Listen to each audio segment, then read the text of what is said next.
All right. Next, we'll move to item C, which is miscommunication in marine contexts. Dr. John Guthrie and Dr. Nicole Ziegler with Sky Island Language Learning Research.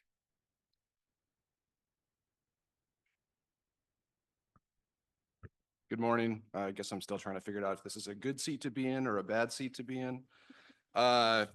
My name is John Guthrie. I've recently taken over for Alan Sorum as the Maritime Operations Project Manager in Valdez.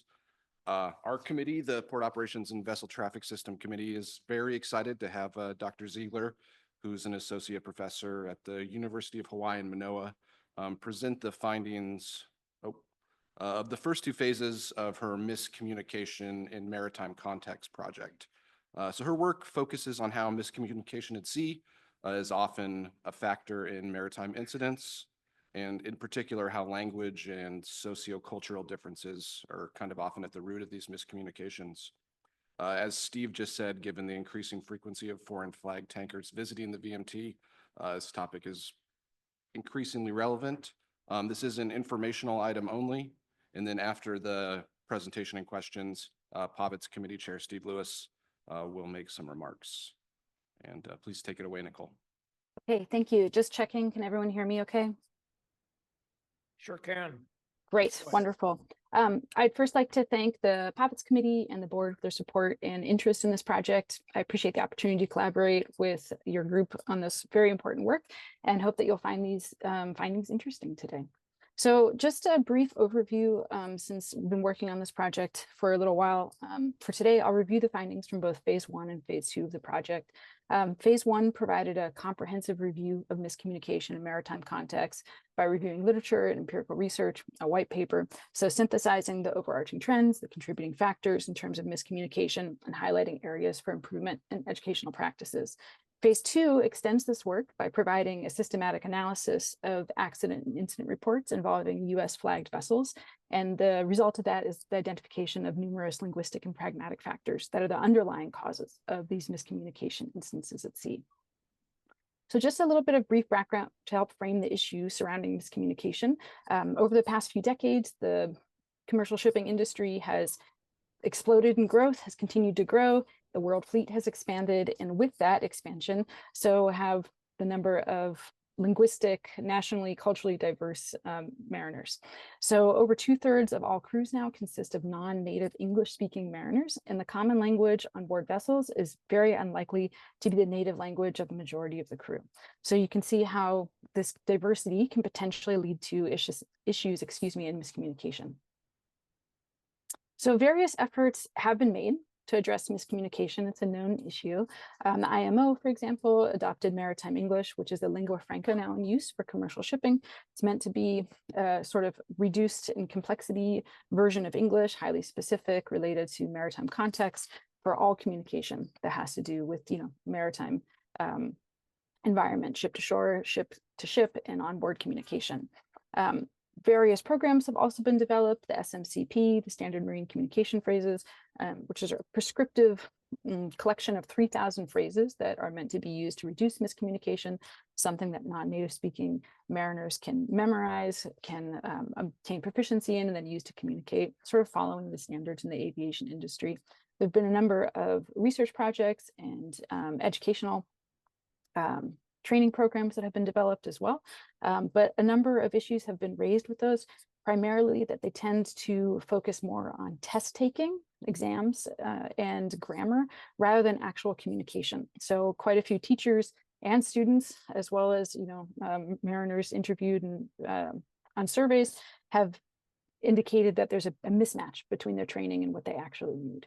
So that just hopefully provides a little bit of framing for why this is such an issue. So we'll move on to phase 1. So phase 1, as I mentioned, was a white paper to provide an overarching synthesis of the causes or the factors involved in miscommunication. And perhaps unsurprisingly to this group, human error is the primary factor in maritime accidents, with most studies indicating that human error causes quite a few of the accidents out there, over 90%. This is caused by a variety of issues. Poor bridge team management is a leading cause. So captains, deck officers, pilots This is where a lot of the miscommunication is happening. And much of the miscommunication is happening on the bridge. There's also issues with mismatches in expectations, lack of proficiency on the part of non-native English speaking mariners, and lack of clear format, understanding how to communicate, lack of standardized language. So a variety of underlying issues. On top of that, so not only do we have some linguistic issues and environmental issues, we also have cross-cultural issues. So differences in terms of expectations and how people should interact. So not only are there language proficiency issues potentially, but also issues in how to use language. So both on the part of native English speaking mariners and non-native English speaking mariners, there's pain points in terms of how to use language. So how do we use language in a way to communicate with someone who's a higher rank, or how does a lower rank person communicate, for example, and how do cultural expectations and beliefs factor into this? So maritime English training has sought to address this in some way. There's been a number of courses developed. I mentioned earlier, these tend to focus on what we call structural items, things like grammar, vocabulary, whereas there seems to be a big gap in terms of communication and pronunciation. And so there's still a lot of miscommunication happening.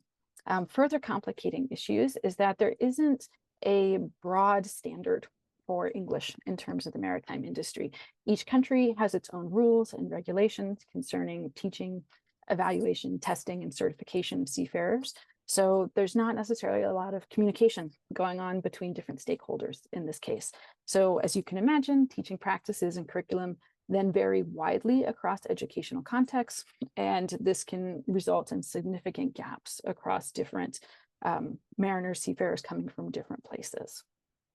Additionally, research has demonstrated that both teachers and learners feel that there is a pretty substantial mismatch in terms of the communicative opportunities that they're receiving in terms of education, as well as how to use that language and real world use. So there's some criticism that mariners feel they're learning things that aren't really applicable to the real world use, what they're going to use on board vessels or in communicating to other ships, for example.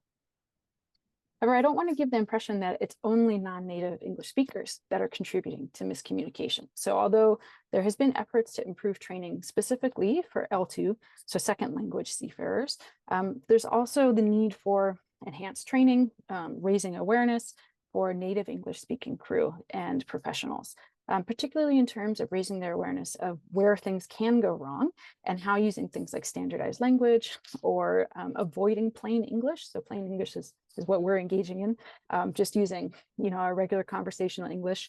However, that can be very confusing for learners who are not expecting that, who aren't used to it, for example. A variety of research studies have highlighted how many vessel traffic services, for example, overseas, feel that Americans in particular are very difficult to work with when they come into overseas ports. They're unsympathetic to misunderstandings, rude or inconsiderate, demanding to speak to someone who speaks better English. So raising awareness of expectations that might happen both here domestically as well as internationally may be a way to help reduce some of the miscommunication issues.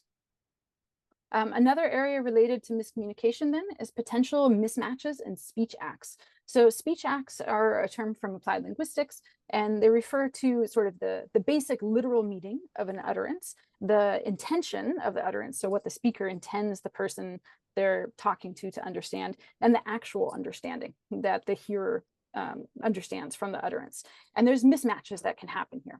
So for example, someone might say, gosh, it's chilly in here. And really the underlying intention is to close a window or to turn up the heat or to give them a blanket, but they don't say that. So this is a problem because this is something where non-native English speakers struggle to pick up on the intentions, the underlying intentions, particularly from native English speakers. This is complicated by cultural differences, particularly in values related to power or politeness or indirectness, where native English speakers feel that they're being polite, when in fact they're actually causing confusion by failing to be direct. So this is something that came up again and again as well in research. So research in L2 learning has also demonstrated that learners need more than just linguistic knowledge. We know it's not enough to just have grammar. You need to know how to use the language as well. So in order to successfully complete language tasks, interactions, duties, learners, mariners in this case, need an understanding of the overall cultural context in which the language occurs. So how to use that language appropriately. And this is a pretty important factor because these cultural beliefs impact, again, politeness, face-saving strategies to how people interact to bring up contradictions or conflict, how it relates to hierarchy, which is very much a part of the maritime industry. So all of these things sort of combine to create ideal environments in which miscommunication can occur. This also contributes to isolation and alienation in multilingual crews, which can be very problematic when people are at sea for a long time, when there's a lack of cohesion that further exacerbates miscommunication issues because people are less likely to raise concerns or to bring something to a higher ranked mariner's or crew member's attention if there's an issue. So all of these issues sort of come together to cause pretty substantial problems. So some phase one, the conclusions. This white paper identified multiple causes and contributing factors to miscommunication, including a lack of proficiency overall in maritime English. So that is still a problem. Mismatches in terms of learners' needs and classroom content. So the education that international mariners are receiving is not necessarily preparing them for really their careers at sea, and especially interacting with native English speakers. There's a continued use of somewhat outdated pedagogical approaches that may not effectively promote learners' development and communicative competence, so how they use the language, and a lack of instructor support as well. In addition to that, we have opportunities to raise awareness on the native English speaking side to help combat some of those issues from multiple perspectives. So then building on the findings of phase one. So phase one identified these important factors that are contributing to miscommunication, showing that a lot of miscommunication happens on the bridge.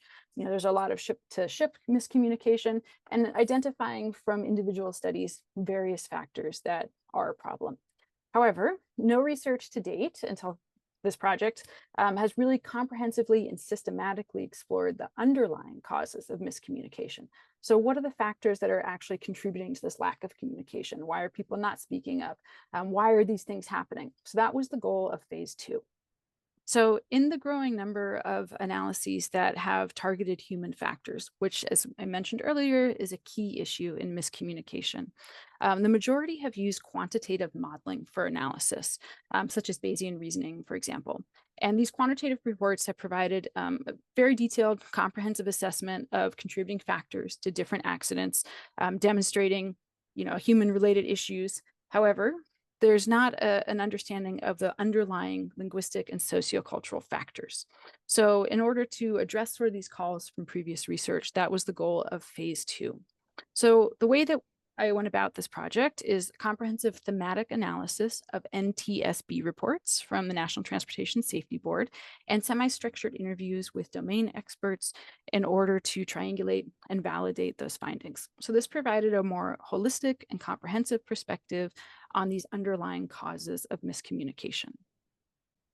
So in terms of methodology for this current analysis, reports were manually reviewed. So I systematically collected all reports related to language and miscommunication, bridge resource management, anything that was tagged or came up with these numbers on the NTSB database, and then manually reviewed those for inclusion. So reports were excluded, for example, if the miscommunication that contributed to the accident was caused by a non-language factor, non-sociocultural factor, like equipment failure, like the radio didn't work. So that's what led to the miscommunication. Or language-related issues that were non-communication issues, like transmission issues. So after reviewing all of these studies, 60 were included in the final report. So after collecting these, coding for a variety of features relevant to communication, including context, source, other causes that contribute to miscommunication, and then looking at features that have been identified in previous research, as important to miscommunication, like ship to ship, ship to shore, bridge, the interlocutor was the pilot, master, other crewmate members, for example, and then coding for participant characteristics as well. So native language as possible, and age, experience, anything that might seem relevant. And then following the identification of these characteristics, I also coded miscommunication thematically for linguistic, pragmatic, and sociocultural factors related to miscommunication. Then we went through secondary coding as well. So once these factors were identified broadly as pragmatic or linguistic failures, then coding again to get a more nuanced understanding of the underlying causes. So particularly in terms of what are the individual pragmatic or linguistic failures that are causing this miscommunication. In addition, I mentioned semi-structured interviews as a data source to triangulate and validate the findings. So this was a way to make sure that the information, the patterns that I was noticing across these reports were also something that, was an experience. So I interviewed a number of retired and active Alaska Marine pilots as well as captains. So primarily Alaskan maritime experiences at this stage for a localized perspective, although non-Alaskan contexts were also included in those interviews and analyzed where relevant. So findings. So you can see this is just a timeline of the number of miscommunication caused accidents going from 1995 to 2022. Excuse me. You can see there's a little bit of a trend of accidents increasing over time. Not exactly probably what anyone is hoping to see in this case, but this is in line with previous research that indicates that despite these efforts to reduce miscommunication, it seems that miscommunication caused accidents are generally increasing. So there is a general trend for these accidents increasing over time as opposed to decreasing following the implementation of these various measures by the IMO, like the SMCP or Maritime English. So providing additional support for previous research that identified bridge team management, for example, 75% of miscommunication in these reports was related to bridge resource management, 13% involved the master pilot exchange, a smaller amount related to VHF radio communication, although that remains a challenging issue, especially for non-native English speakers. For the reports that I analyzed, they were predominantly onboard miscommunications, although there's almost an equal amount of ship-to-ship miscommunication as well. Pilots and masters involved in a large variety. You'll see that adds up to more than 100% because some included both. So again, this is similar to findings in previous research in which pilots, masters, captains were most frequently involved in miscommunication. Tugboats also, but in a smaller percentage. And importantly, looking then at these underlying sources of miscommunication. So what's happening, what's causing things. Failure to communicate was the leading source of miscommunication. So this stemmed primarily from a lack of communication amongst the bridge team or in ship-to-ship interaction. So for example, this category would include instances in which pilots or masters failed to discuss or share their plans or intentions with others, so acting without informing anyone of what their intentions were, not telling the rest of the bridge team, just kind of acting independently. In addition, this also included instances where not only did an interlocutor fail to share plans or intended actions, but then no one sought to clarify or confirm. So even if crew felt like, that's a little odd, or maybe I haven't seen that before, or usually the pilot tells me more, no one sought to obtain more information or confirmation or clarification.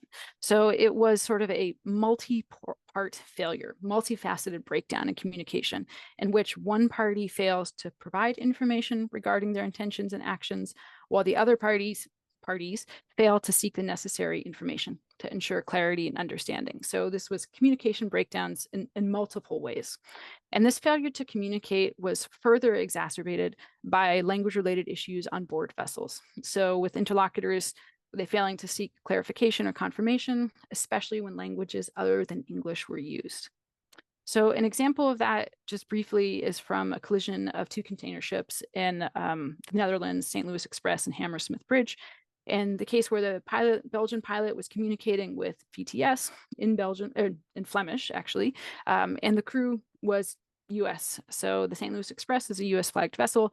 And there was a lack of communication between the pilot and the captain. The captain was completely unaware that VTS officers were raising concerns about the possibility of an imminent collision, but this was all done in non-English. So the crew had no idea what was happening, what the pilot was discussing. Eventually there was a collision and there were multiple failures along the way. Not only did the master, the captain, not seek clarification, a number of mates noticed that things were looking a little unfavorable and didn't raise concerns. The bosun reported that he assumed the bridge knew. So a lot of assumptions, a lot of relying on, hey, the pilot and the captain, they know what they're doing. And this is a pattern that occurred again and again and again. Another issue that came up was language proficiency. So this was the second most common linguistic factor. So following failure to communicate, failure to clarify, and the third most common factor overall, following pragmatic factors as well, were issues with specifically a lack of English proficiency or inadequate communicative competence. So this resulted in 18% of accidents and incidents in these reports. And this is further complicated by when things get stressful on a vessel, non-native crew will often revert to their first language. This is a very natural occurrence. It's hard to use our second language when we're panicking or we're stressed, and that just sort of makes things worse. An example is the Brightfield that collided or alighted rather with the New Orleans Riverwalk in Louisiana.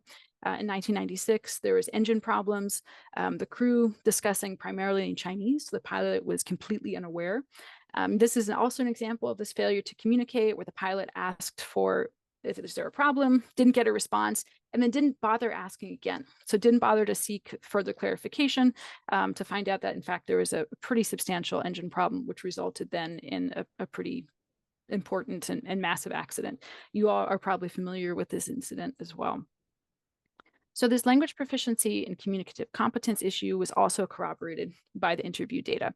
This is something that all of the interviewees remarked on and said that, inadequate English language skills are not uncommon and of course are likely to increase the likelihood of communication. Many reported using, pen and paper, hand gestures, pictures to try and establish communication as a way of making sure that, communication would be seamless. Obviously, this is not ideal. They're supposed to be the standard for English for non-native speaking mariners is meant to be like communicative. So this indicates that there continues to be a lack of sufficient training on the part of non-native English speaking mariners.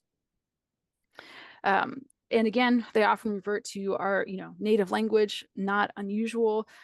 But again, this is a very significant cause of these communication issues because it's that not only does the pilot, for example, not understand what's being discussed and is not able to take part or have the information necessary to make important decisions in, highly stressful, time-sensitive contexts, but then they may not seek that clarification. And there may not be many mariners or seafarers, a crew who speak sufficient English to explain what's going on. So there's a number of factors that are causing these linguistic related issues.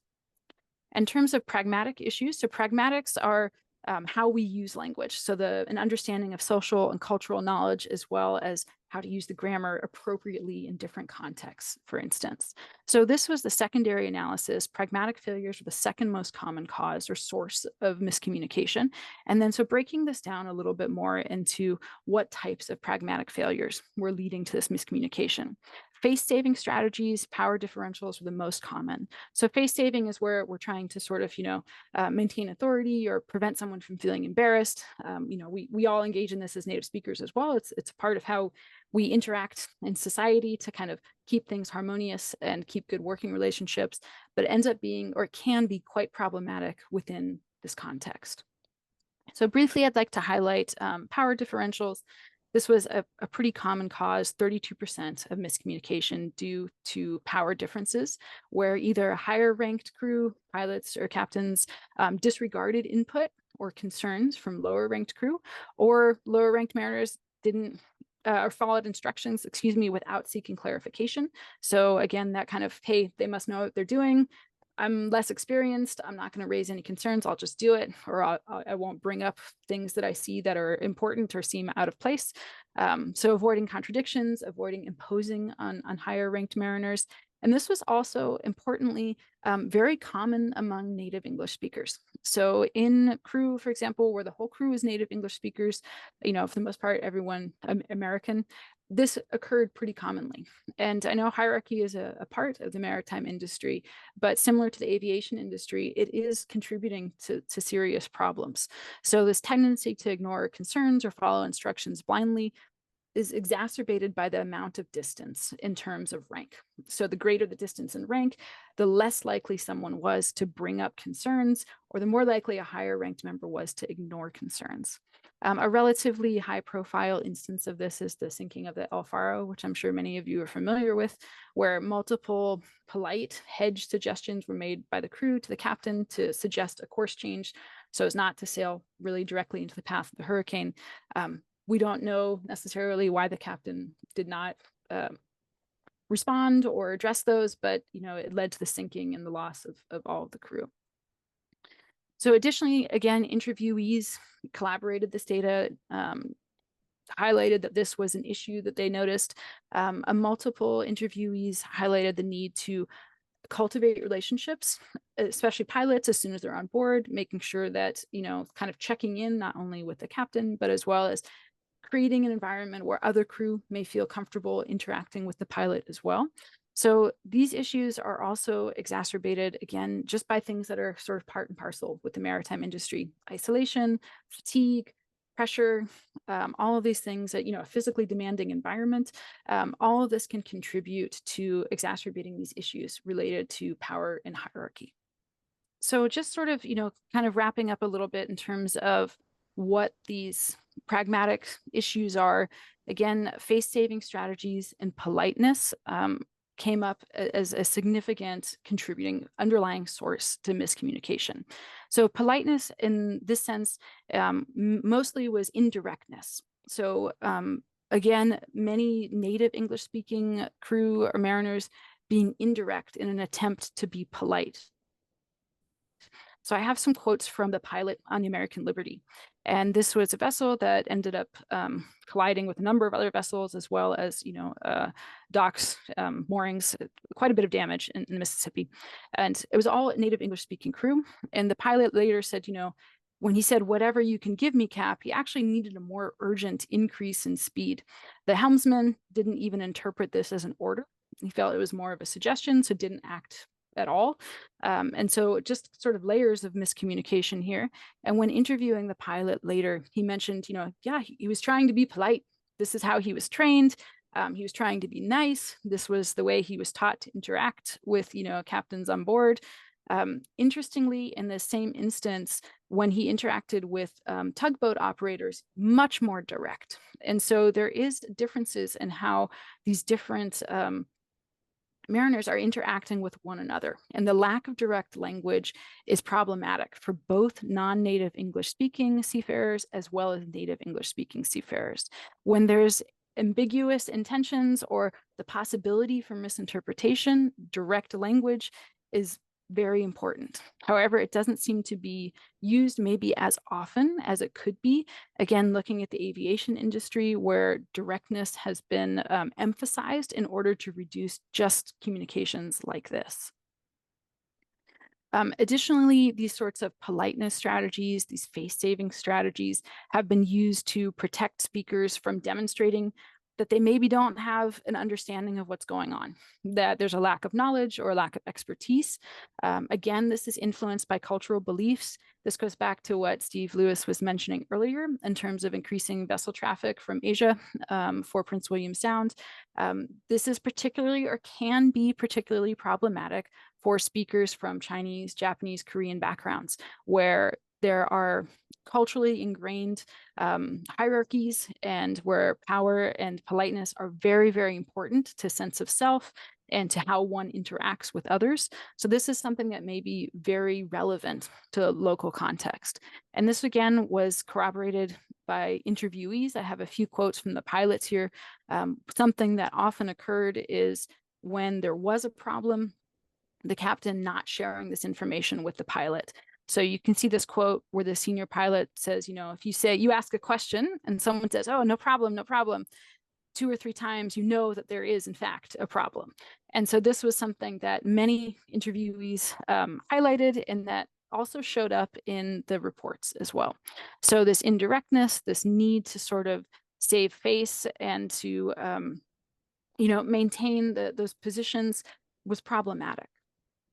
Okay, so wrapping up, conclusions from both of these phases, if we take them together, Miscommunication remains a leading source of accidents and may be increasing rather than decreasing, despite efforts made throughout the industry.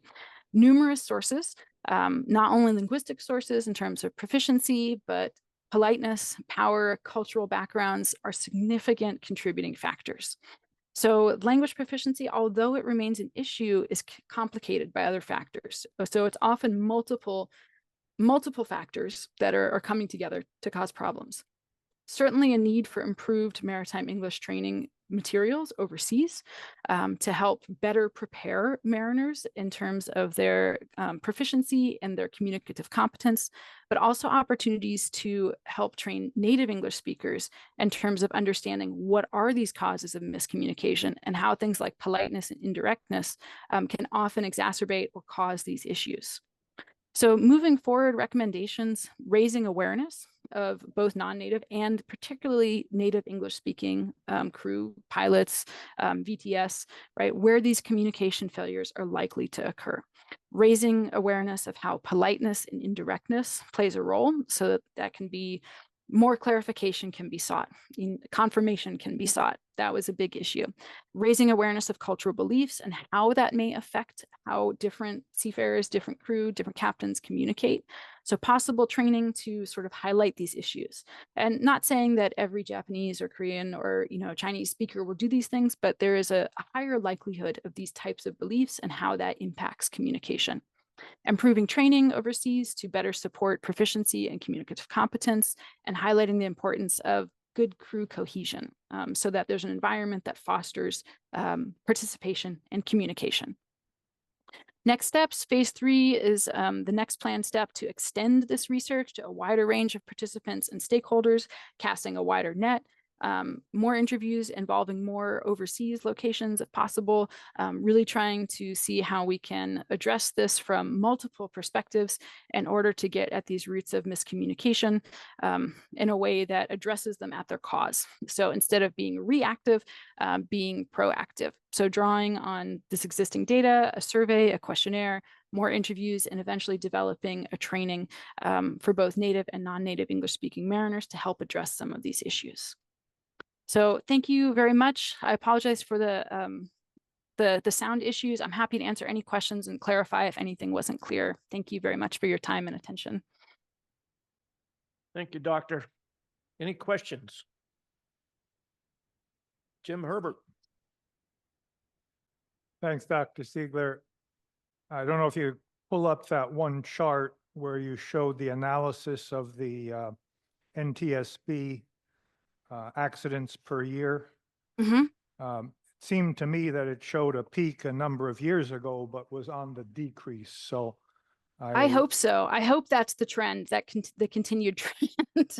Yeah, I would hope so too. Now, Yeah.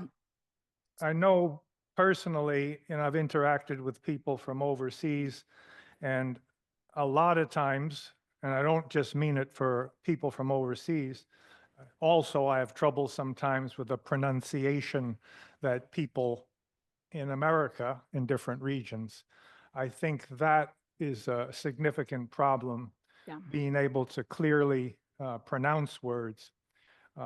So I know that's an aspect that you probably are getting at when you talk about how people are trained. Yes. When people say, I'll just say some experience I've had in Japan, when the students are taught by non-native speakers, they learn non-native habits. And while they pass their tests very well, while they may read and pass the tests well by their reading skills, their actual pronunciation is limited and lacking. So I think you've kind of got at that.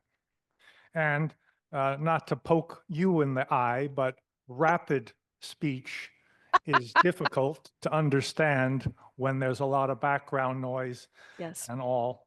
And I know personally, I speak some Spanish. If people are speaking slowly, I do very much better than when someone has just had a double espresso.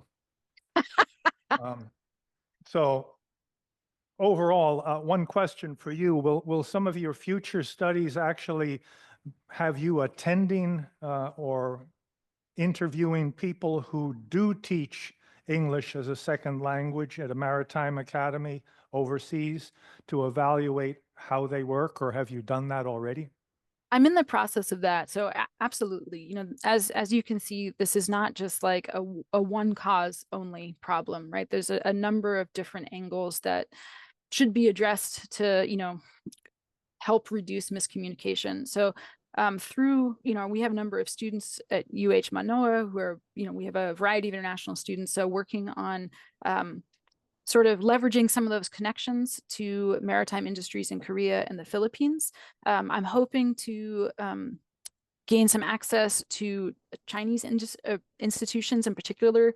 It looks like from the research I've done that China is producing the greatest number of mariners, and also potentially those with the poorest communication skills. And so that is due to the training that is heavily focused on exam taking. And as you mentioned, you know, there's a lot of reading, maybe a lot of writing, not a lot of communication, not a lot of pronunciation opportunities. So I'm working on building those connections and absolutely hope to be able to interview, observe, maybe pilot out some different types of teaching strategies to help get at some of those issues overseas. Absolutely. One of my acquaintances taught at Dailin University, big maritime academy in northeast China. The classroom had in excess of 40 people in it. Wow. Yeah. She stood in front of a chalkboard, and there was very little opportunity for people to actually use their voice. Yes. But just like you say, a big emphasis on test taking, Yes. and a lot of pressure to do well on the test. Yes. I agree with so many of your premises there. And do you know, last question, do you know if in our own maritime academies, where a lot of pilots and ship officers come from nowadays, is some of this work incorporated into like bridge resource management to emphasize the importance for our own domestic mariners? My experience is minimally. It could be much more. I think the perspective perhaps of maritime academies is that a lot of this is training that pilots will receive once they join a group, and they get that, you know, information from the senior pilots. They gain it through experience. Something that I would like to develop is, you know, bridge modules. So when people are in bridge simulators or in, you know, simulators, that we can have these instances of miscommunication and people can practice what that's like and what to do when someone is not telling you information. My experience thus far is that although it's raised relatively minimally. So maybe a class or two, a class session or two, not a whole semester, but like 1 or 2 days are dedicated to sort of raising awareness of these types of issues. And talking to pilots at recent conferences, it seems like this is not something that is an integral part of training. So there's a gap there as well, right? There's a place where we can fill in here domestically with our institutions to try and improve communication practices for pilots, for example, going into the field who are going to run into these issues. Instead of waiting for it to happen when they're on vessels and trying to talk to, you know, get this information from senior pilots or from speaking to other people, integrating this into training so we can maybe expedite that kind of learning. Steve Lewis. Thank you, Mr. Chair. Actually, I'd prefer to go last here. I've got some comments I'd like to address the board about where we might go with this. So if you'd please allow the other guys to go first, I'd appreciate that. Well, I will remind everybody that we're going to end this session at 10 o'clock. So moving on, Dave Jenkins. Yeah, thank you. This is a great update, great project, and look forward to hearing where it will go. It is just wanted to make a reminder, this is very long overdue. I'm sure many of you know that history of a couple of 100 years ago where the third mate on a whole fleet of British sailing ships was doing his own navigation with his own timepiece and approached the captain of the fleet or the head of the fleet that they were going to hit this reef. And he was so incensed by this upstart, he hung him.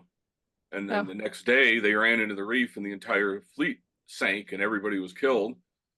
And miscommunication was also at least 3 times major contributing factor to the Exxon Valdez. Third mate not listening to his wing watch, third mate hesitant to call the captain. Mhm. It's a very, very good project and overdue, and good luck with the rest of it. Thank you. Thank you. I appreciate that. Robert Beadle. You know, in my packet, I've got a lot of information from different projects and stuff that I can take back to my organization. And I look in here and I've just got a blue page. It kind of tells me just a real brief what it is and the cost and stuff. But is at any point we're going to get maybe this presentation or something that I could take back to my organization? I feel it is, I personally in my relationships, you know, gender, cultural, I see a lot of the supplies, and I was hoping to bring some of it back home with me to share with my organization. Is there any chance that something like that will be coming out soon, or a copy of this presentation? I don't know, maybe I should speak on that. So the Povitz Committee has received a draft of the second report, and the plan is it'll be approved at a future board meeting. But I mean, if Dr. Ziegler agrees, I can happily distribute that to you, and but I think You faded there. yeah, if Dr. Ziegler agrees, I can happily distribute it to you now, at this meeting. I think there was an issue with some of this, wanting to get published in a journal. And so there were some concerns about releasing it to the public a little too early, because of plan, like she didn't want to get scooped. So Or even your presentation, or just the highlights of it or something that I could, Robert, her presentation is already on our website. All of the presentations at meetings are posted on our website. But what we can also do is perfect. Thank you. take the recording from Zoom, because it seems like people, you know, online could hear a lot clearer than we could in the room. We can take that recording and make that available so you can listen to it again. And Thank you. That's what I was looking for. Yeah. Yeah, and I'd be happy for anyone to reach out to me. So Dr. Guthrie has my email address, and I'm happy to share that with any members of the board for future communication or future questions. So, you know, this is an ongoing project, an area of interest for me. So I'm very happy to speak with and continue to share information on this topic. So please do feel free to reach out to me personally if you would like. Mike Britton. Thank you, Dr. Ziegler. Appreciate your presentation, and sounded like you were reading my diary, actually. I've been a pilot boat skipper and tugboat captain for nearly 40 years, and I could go right down the list and just tick off the things that you mentioned. A simple example for a lot of people that haven't done this is like when you get a ship coming into the pilot station, and initially I would say, well, I'll be there in 30 minutes or in half an hour. And you get this, what sort of reaction coming back? And then I learned later that you should say, Captain, pilot boat will arrive at the pilot station after 30 minutes, not in. That doesn't translate to other languages necessarily. And 30 minutes is very plain. Also,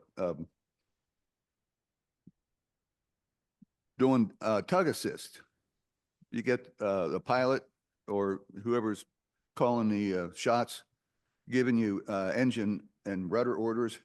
You always repeat the orders so that you know if he said, and you'd be surprised how slow ahead and full ahead can sound the same over the VHF. So repeating orders is really critical. Switching gears here a little bit, I worked on a research boat out in the Bering Sea, and the scientist that I was working with was kind of calling the shots, and he liked to use the term, I almost think that we should go over here, you know, and almost think. It's like, okay, when you figure it out, let me know, and I'll go there. But he never did. And assume the captain knows. Don't ever assume the captain knows. If you see something, say something. It's just, I do it. running charter boats now. And I always tell the people, the guests, I say, if you see something, don't assume that I see it. So, and that's helped me. Again, speak up if you see something. And I would like to take this back. I'm from Seward, and that's where Avtech is, and their marine department is quite good size. And I've got lots of friends that work there. And I would like to mention that maybe get a module going up for Avtech, because it's really critical. It just, I can't stress enough for operators, especially tugboats, that sort of thing. And just making passing arrangements. Yeah. Passing arrangements are not so bad because everybody's aware. But tugboats, boy, you better know what's going on. Again, thank you. Yeah, thank you. You're exactly right. And I think one of the things that I've noticed in doing this research is that there's so much emphasis on, mariners whose second language is English, which there are certainly issues there, but there are many issues also with native English speakers in communication. It's not isolated to only non-native English speakers. And so developing training materials sort of for everyone is certainly a priority. So thank you for your comments and support. I appreciate that. Luke? Yeah, thanks a lot for the presentation. This deals with a lot that me as a vessel agent, we deal with. We do a lot of the preliminary comms with the ships prior to coming in, even before the pilots are dispatched. And I was just asking if you had interviewed any agents during this, because if not, you could, like to offer, you can come give us a call, because a lot of what we do too is try to provide all the necessary info before they're even coming in. We talk to the pilots before they're coming in. We'll give them illustrations like how the mooring diagram's gonna be, like even how to make like a little, like they call it like a little pigtail on the end of the mooring line, just because it makes life a lot easier tying it up, especially like in winter conditions, stuff like that. So yeah, I really appreciate the presentation, and I can leave my information if you guys want to talk to us as well. That would be great. So. Yeah, thank you, Luke. That would be great. I would love to speak to you and other folks in your organization. The right. wider the net, the better, right? That will help us get the right information and understand where those gaps are. So I appreciate that very much. Yeah, thank you.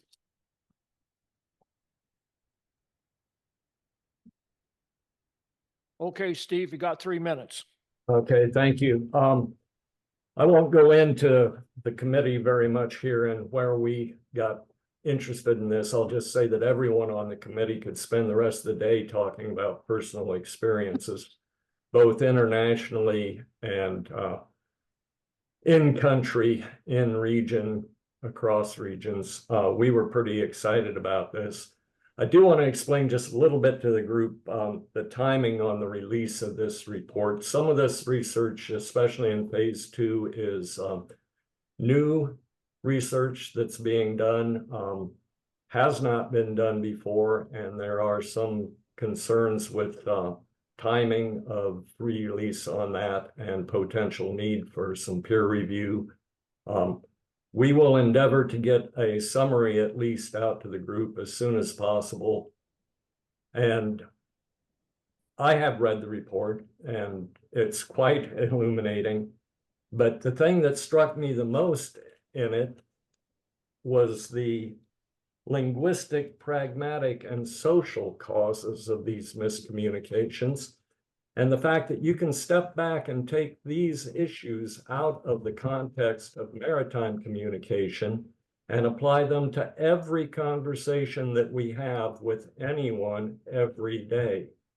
An example right now today in this room is the speed of diction of some individuals versus us older guys with older ears and some of the groups who have somewhat different cultural attitudes towards speeds of speech. This applies everywhere all the time. So I was pretty excited about the results here of phase 2. Moving forward, the committee will be meeting in a couple of weeks. We'll be talking about where we're going and timing and expectations on a phase 3, continuation, and hope to have that before the group for consideration in the upcoming budget cycle.